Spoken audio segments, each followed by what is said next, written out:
और जब पढ़ लेगा ये 10 आदमी तो फिर तुम जाओ आज़ाद हो, तुमको छोड़ दिया जाएगा।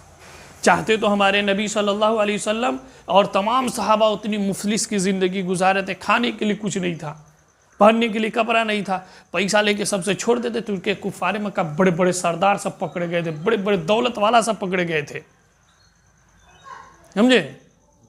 तो पैसा लेके छोड़ देते, इधर भी मालदार बन जाते, खाने पीने का इंतज़ाम हो जाता, कपड़ा लत्ता का इंतज़ाम हो जाता है। लेकिन नहीं, मेरे नबी ने कहा कि नहीं, इल्म सिखाओ। पता चला कि इल्म सीखना ये बहुत ही ज़रूरी है। तो हमारे नबी सल्लल्लाहु अलैहि वसल्लम ने इस इल्म के ऊपर बहुत ही ज़्यादा जोर दिया है कि इल्म हासिल करो, इल्म हासिल करो। अगर इल्म नहीं हासिल करोगे तो तुम्हारी ज़िंदगी में तारीकी है, तारीकी, अंधेरी। क्या चीज़? अंधेरी है।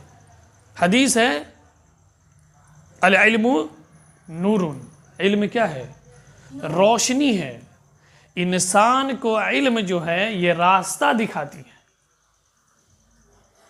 कि जिस तरह इंसान अंधेरी रात में बगैर टॉर्च के नहीं चल सकता है, बगैर लाइट के नहीं चल सकता है, कहीं जाने के लिए रात के अंधेरी में उसके रोशनी का इंतज़ाम करना पड़ता है। तो इसी तरह इल्म, जिस इंसान के अंदर इल्म नहीं है वह सीधे रास्ते पर नहीं चल सकता है। सीधे रास्ते पर चलने के लिए इल्म का सीखना ज़रूरी है।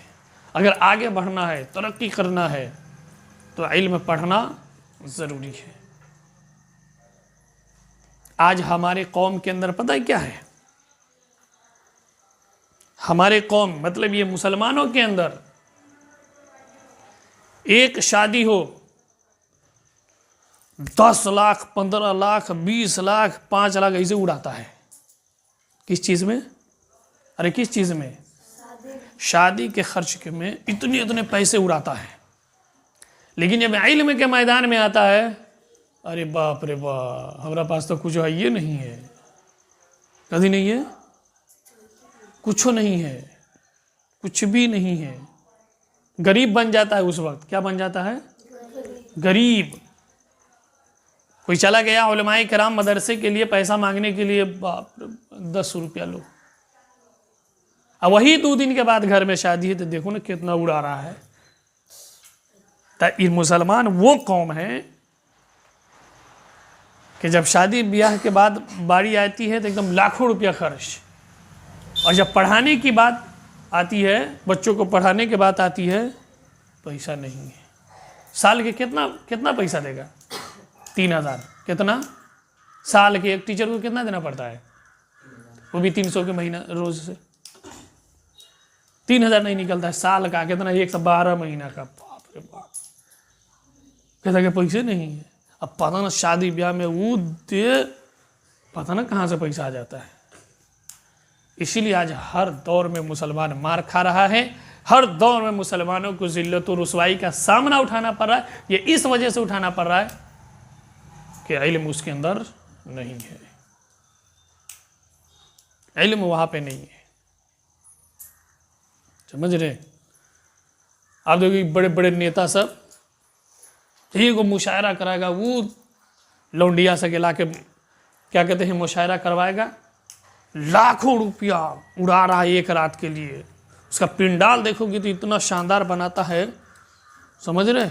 कोनो मुशायरा में करोड़ों रुपया खर्च हो जाता है। अगर उसी पैसा को तुम यूनिवर्सिटी बनाओगे, तुम कॉलेज बनाओगे, तो पूरा कौम के बच्चे हमारे पढ़ेंगे कि नहीं? वहाँ इल्म हासिल करेंगे सब। लेकिन ये कौम इतनी ख़तरनाक हो चुकी है कि पढ़ाई के मैदान में इन सब के पास पैसे ही ख़त्म हो जाता है, रहता ही नहीं है। नहीं तो चाहेगा तो बड़े बड़े नेता जो सब हैं, ये सब अगर चाह लेगा तो हर क्षेत्र के अंदर बड़ा बड़ा यूनिवर्सिटी खुल सकता है पढ़ने के लिए। लेकिन कौम, ये हमारी कौम जो है, नेता सब जो है, इन सब को कौम की फिक्र नहीं है। जिस नबी ने अपने पेट पर पत्थर बांधकर, जिस सहाबा ने भूखे प्यासे तड़प कर इल्म हासिल किया, आज उसी को मानने वाले न ही कोई यूनिवर्सिटी खोल रहा है, न कोई कॉलेज खोल रहा है बच्चे की पढ़ाई के लिए, और बस सब अपना नेता सब अय्याशी में लगा हुआ है। समझ रहे?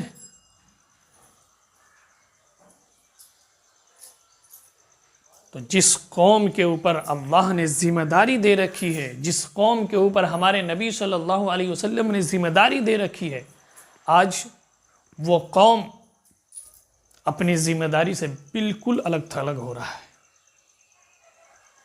वो कौम अपनी जिम्मेदारी से बिल्कुल क्या हो रहा है?